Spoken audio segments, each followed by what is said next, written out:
શું તમને પણ ક્યારે એવું થાય છે કે ભગવાન તો પોતે જ કહે છે કે બ્રહ્મચર્યનું પાલન કરવું જોઈએ, સંયમી જીવન જીવવું જોઈએ, બને તેટલું મર્યાદામાં રહેવું જોઈએ, સ્ત્રી અને પુરુષ બંને?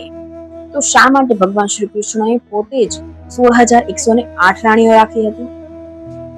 શ્રી કૃષ્ણની મુખ્ય 8 રાણીઓ કે જેમાં સત્યભામા જે રાજા સત્રાજીતની પુત્રી હતા, રૂકમણી જે વિદર્ભની રાજકુમારી અને દ્વારિકાની મુખ્ય રાણી હતા, જાંબુવંતી જે રાજા જામવંતની પુત્રી હતા, કાલિંદી જે સૂર્યદેવની પુત્રી હતા, મિત્રવિંદા જે ઉજ્જૈનની રાજકુમારી હતા, સત્યા કે જે કૌશલના રાજા નગ્નજીતની પુત્રી હતા, ભદ્રા જે કૈકેયીની રાજકુમારી હતા અને લક્ષ્મણા જે મદ્ર દેશની રાજકુમારી હતા. હવે જાણીએ શ્રી કૃષ્ણની 16,100 રાણી વિશે. કહેવાય છે કે દ્વાપર યુગમાં નરકાસુર નામનો એક ખૂબ જ અત્યાચારી રાક્ષસ હતો, જેને દેવતાઓ અને રાજાઓને હરાવીને તેમની 16,100 રાજકુમારી અને કન્યાઓને પોતાની દાસી બનાવી હતી.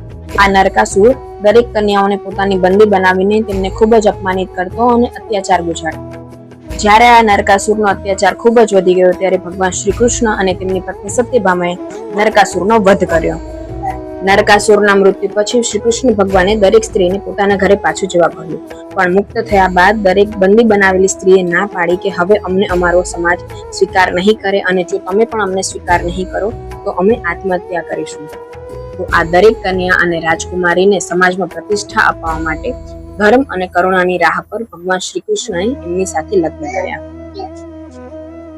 તો આ એક માત્ર કારણ હતું કે શા માટે ભગવાન શ્રી કૃષ્ણએ 16,100 કન્યા સાથે લગ્ન કર્યા. પોતાની ઈચ્છાથી નહીં, પણ માત્ર ને માત્ર દરેક કન્યા સમાજમાં સમાનપૂર્વક જીવી શકે એના માટે.